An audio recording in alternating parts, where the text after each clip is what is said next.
What's going on, everyone? My name's Encore. This is Tomorrow Never Comes. And today what I wanted to do was highlight some stories in the market today, or even just cover the market. It's been a while since I've covered the market.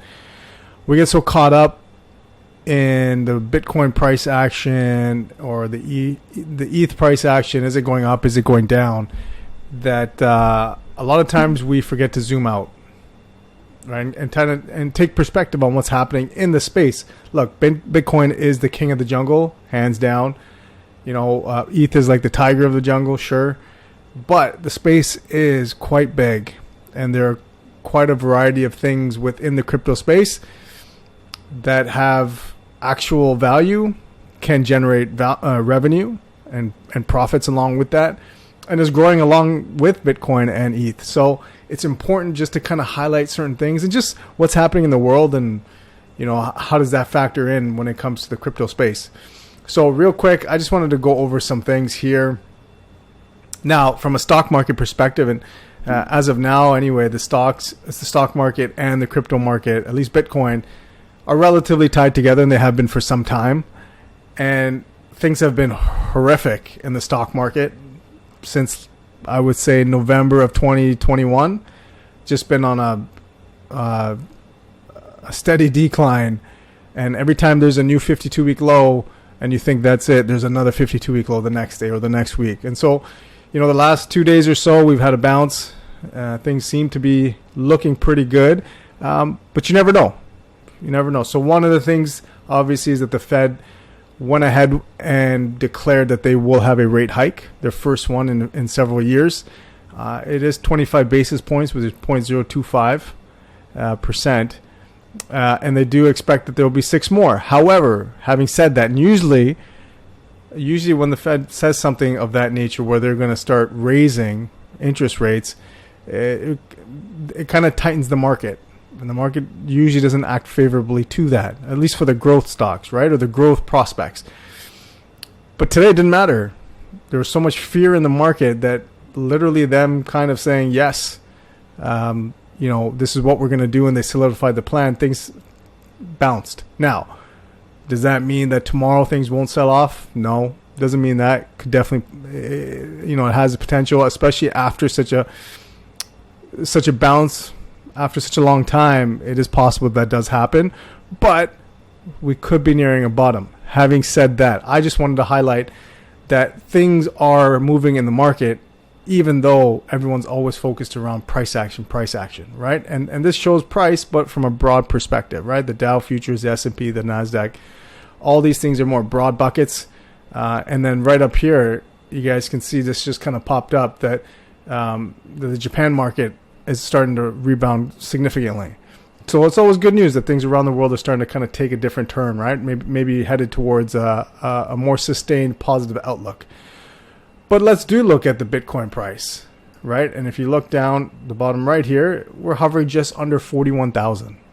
Okay, so with all the negativity in the market, and you guys can see the chart here. I don't go too heavy in the charts, but you guys can see here that all the negativity that's been going on, right? And I did mention November, so there's about November where kind of, things kind of boosted up here, up into April of 21, kind of been choppy, and then we went into, here's November, right? Here's November, and then boom, everything just kind of went downwards.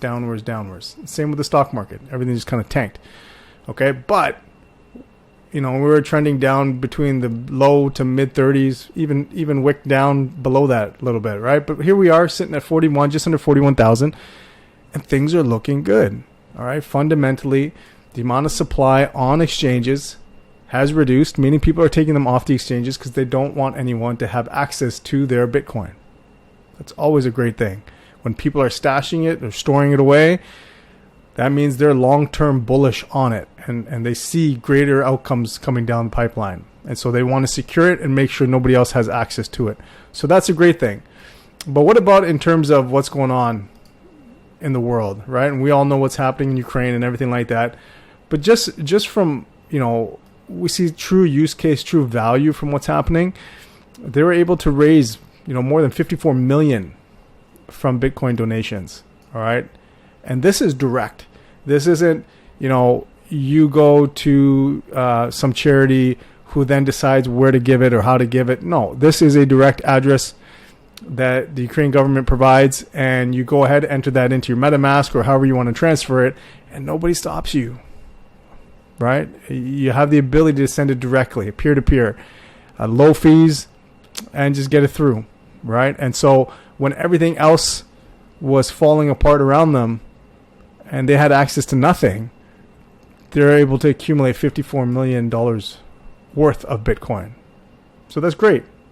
All right. What else on top of that? Well, we've got some big news here that Ukraine has legalized Bitcoin.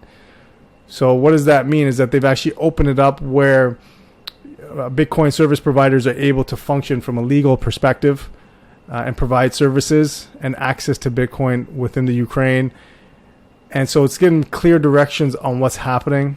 All right. So here's what it says, is that the law on virtual assets is largely a framework law and requires further substantial refinements. So obviously this means that there's more work in progress, okay? But nevertheless, the document became an important signal to the global community since the National Bank of Ukraine officially stated that digital currency is a monetary surrogate which has no real value. Okay?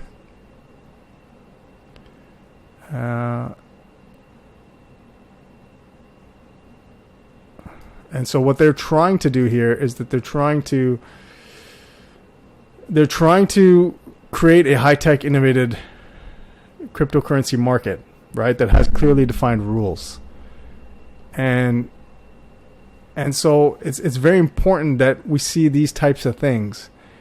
Okay? And look, it says Ukraine's Bitcoin bill enables peer-to-peer currency to emerge out of a gray zone with the establishment of a clear-cut legislation that encompasses how the asset should be treated legally and how institutions should behave when it comes to investor protection and assurances. So making it legal means that you can now invest into Bitcoin and into crypto-related projects and other things of that nature. So it's really, it's gonna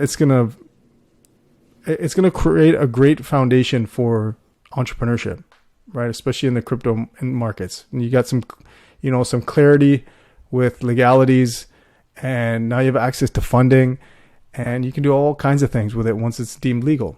So that's great news. All right. Now, next. So if you are familiar at all with NFTs, okay, whether you care for them or not, they are here. They're here to stay. And two of the biggest names in the NFT space right now, CryptoPunks and Bored Ape Yacht Club. Okay. And the founders of Yuga Labs, which is the owners or the creators of the Bored Ape Yacht Club, they have actually merged and with the CryptoPunks. So you're getting two of the biggest names becoming into one. And why this is important, one, it just highlights that this is even possible. For myself and many others, no one was even talking about one NFT type company merging or acquiring another. There was no conversation of that, at least not publicly.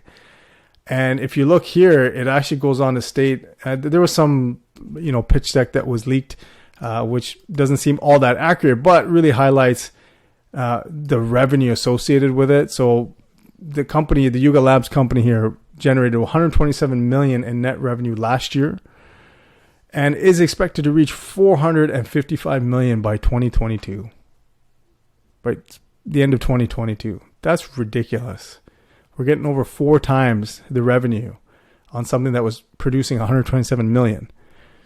That's crazy. Okay, so look, there are, I could bring up tens of, maybe even hundreds more of articles and details in the space that are highlighting what's happening, while everyone is just focused on, is Bitcoin moving up? Is Bitcoin moving down? And so this is part and parcel of what comes with research. It doesn't necessarily have to be on one particular thing. It's how is the space in general doing? Like I said, there's so many different factions to the crypto world.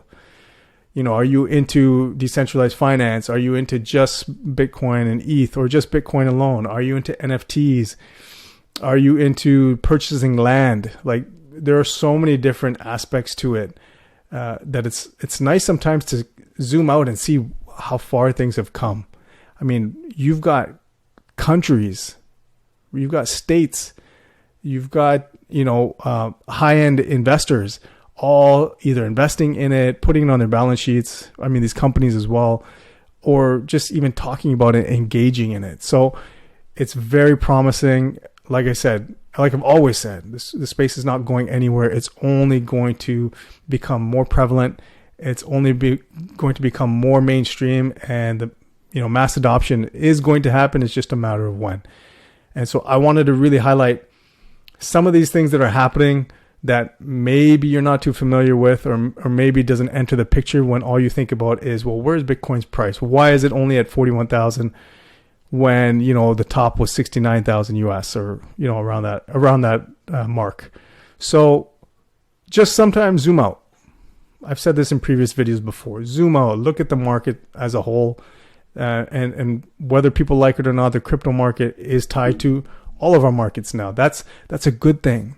That means it's a serious player when it's intertwined in our lives. So just zoom out, take a look at the big picture, and see, are we progressing? Are the fundamentals getting better? And that's what I've always stressed. Look at the fundamentals, less on the price point. All right. Hopefully you guys enjoyed the video. Like, subscribe, share, all of that good stuff. All right. Remember, tomorrow never comes. Jump in the game. We'll see you guys in the next one.